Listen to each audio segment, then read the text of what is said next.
Good morning guys. তো guys কালকে এই যে স্নান করেছে, স্নান করে এই যে আজকে সর্দি লাগছে, হালকা একটুখানি সর্দি লাগছে মাম্মা।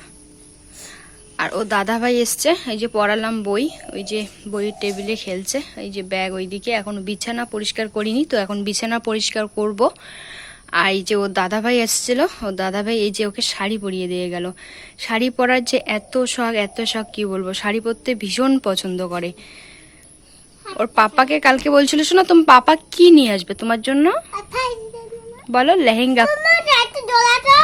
লাইটটা জ্বালাবো, এই জ্বালাইছে। বলো কি কালারের লেহেঙ্গা নিয়ে আসবে। বলছে পাপা আমার জন্য হলুদ কালারের লেহেঙ্গা নিয়ে আসবা।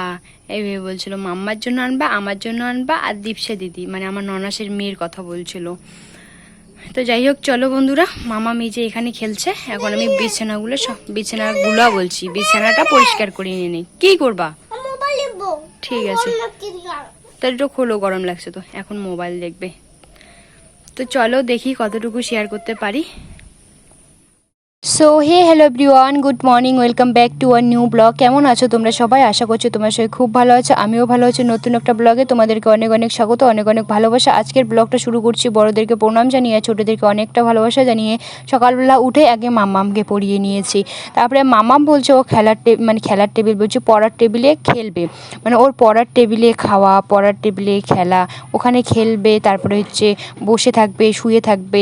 তো যাই হোক মামাম ওইখানে খেলছে, আর এইদিকে এখন আমি বিছানাটা পরিষ্কার করে নিয়ে নিচ্ছি।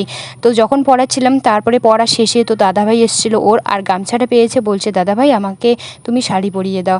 তো তারপরে শাড়ি পরিয়ে দিয়েছে, অনেকক্ষণ খেললো। তো তারপরে মামাম বলছে মাম্মা আমার গরম লাগছে। তো আমি বললাম কি যে তাহলে খুলো তোমার শাড়িটা। আর বারবার বলছিল মাম্মা এবার পুজোয় কিন্তু তুমি আমাকে লেহেঙ্গা আর শাড়ি কিনে দিবে। মানে লেহেঙ্গা পরতে ভীষণ পছন্দ করে, কারণ এখনও মাম্মামকে লেহেঙ্গা পরায়নি। তো দেখি এবার হয়তো লেহেঙ্গা কিনে দিব, যেহেতু এবার ভালো করে হাঁটতে পারি। কিন্তু হাঁটতে পারি ঠিকই, কোথাও যদি বের হই বাড়িতে কোনো কথা শুনবে না, যদি বলি এখানে চুপ করে থাকো কিছুতেই শুনবে না, এদিক সেদিক ছোটাছুটি করবে। যখনই তুমি বাইরে কোথাও যাবে তখন রাস্তায় বের হলে কোলে উঠে থাকবে, মানে একটুকুও হাঁটতে চায় না। আর হাঁটলেই বলবে বারবার মাম্মা আমি না হাঁটতেই পারছি না, আমার পা ব্যথা করছে, একবারে বুড়ির মতো পাকা পাকা কথা। যখনই একটুখানি পড়াতে বসাবো, যখনই পড়াবো, তখন বলে মাম্মা আমি কিন্তু বই পড়ছি, আমি দাদুর বাড়িতে যাব। আর এখন না মামামের জন্য আর আমার বাবার বাড়িতে থাকা হয় না। আগে যখন মানে ছিল না তোমাদের দাদাভাই, বেশিরভাগ বাবার বাড়িতেও ছিলাম, মানে এখানেও ছিলাম ওখানেও ছিলাম, বেশিরভাগ ওখানেই ছিলাম।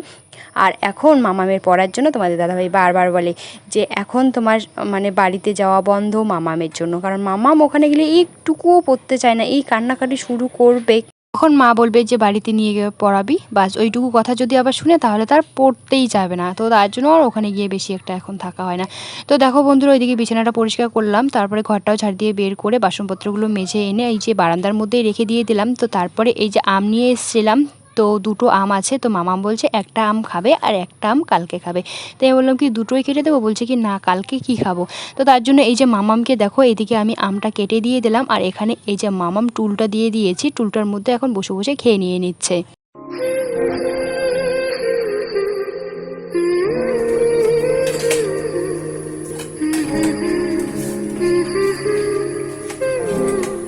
তো বন্ধুরা দেখো তারপরে চলে আসলাম কলের পাড়ে। কলের পাড়ে এসে এই যে গামছা আছে আর মামামের হয়তো গেঞ্জি প্যান্ট আছে, তো সেগুলো একটুখানি সার্ফ দিয়ে ধুয়ে নিয়ে নিচ্ছি। তো মানুষ বলে যে সংসার সুখের হয় নাকি রমণীর গুণে। সত্যি কি বন্ধুরা তাই? সংসার সুখে হয় রমণীর গুণে? সংসার সুখের হয় ঠিকই রমণীর গুণে, কিন্তু স্বামীর ইনকামেও কিন্তু সংসার সুখ হয়। যেমন ভালোবাসার দরকার আছে সংসারটার মধ্যে, তেমনি কিন্তু টাকারও প্রয়োজন আছে। টাকা এবং ভালোবাসায় দুটোই যদি থাকে তাহলে একদম সংসার সুখের হবে, তাছাড়া কিন্তু একদমই না। আমাদের এদিকে না বৃষ্টি হচ্ছে ভালো করে, না রোদ উঠছে ভালো করে। এই যে মনে করো রোদ উঠছে, তারপরে দেখবে একটু পরে আবার বৃষ্টি চলে আসছে। কোন সময় বৃষ্টি আসবে, কোন সময় রোদ উঠবে বোঝা মুশকিল।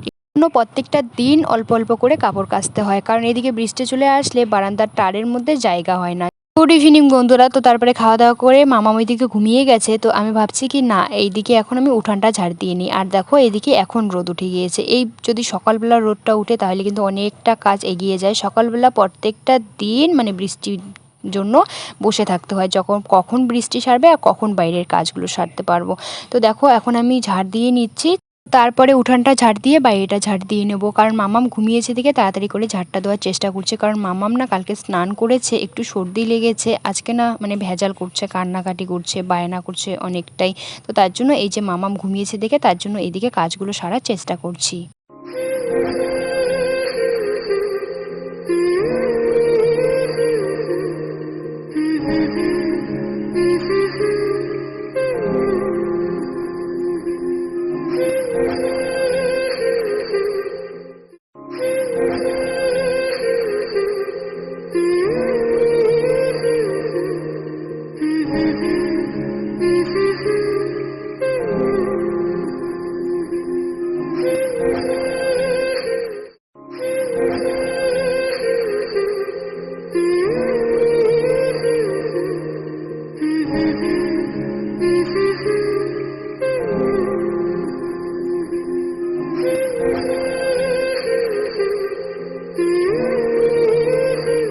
তো তারপরে চলে আসলাম কলের পাড়ে এসে এই যে কয়েকটা বাসন আছে, তো সেই কয়েকটা বাসন মেজে ধুয়ে নিয়ে ঘরের মধ্যে রেখে দিয়ে দেবো। আর এইদিকে জানো তো বন্ধুরা, বিকেল হতে না হতে বাইরে না বসে থাকা যায় না, আর কোনো কাজ করবে, কাজ করে শান্তি নেই, প্রচুর মশা।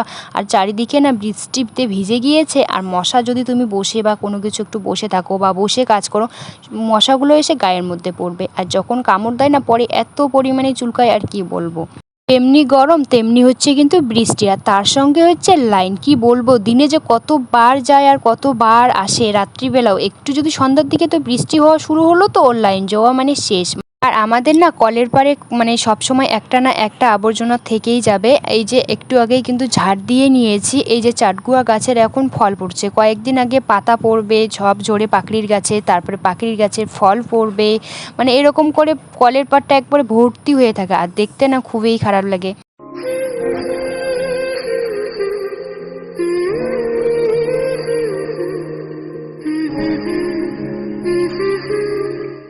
শুভ সন্ধ্যা বন্ধুরা। তো দেখো সন্ধ্যা দিয়ে চলে এসেছি বাইরে আমাদের বাড়ির এদিকে নেই লাইন, আর দেখো ওই যে দেখতে পাচ্ছ কত সুন্দর করে গাড়িগুলো যাচ্ছে, দেখো কত সুন্দর করে, আর দেখতে এত সুন্দর লাগছিল কি বলবো। তো তার জন্য কিন্তু আমি তোমাদের সঙ্গে শেয়ার করলাম, মানে ওখানে অনেকক্ষণ দাঁড়িয়েছিল কতগুলো গাড়ি, তো সেগুলো শেয়ার করতে পারিনি। আর ওই সাইডে দেখো ওই বাড়িগুলোতে কিন্তু লাইন আছে, তো সবাই এখানে কিন্তু বাইরে বসে আছে। এখানে আমার ভাইস্তা আর ভাগিনা, আমার ননাসের ছেলে আসছে, তো এখানে ওরা খেলছে গেম। তো আমি বলছিলাম যে বল কেন লাইন নেই।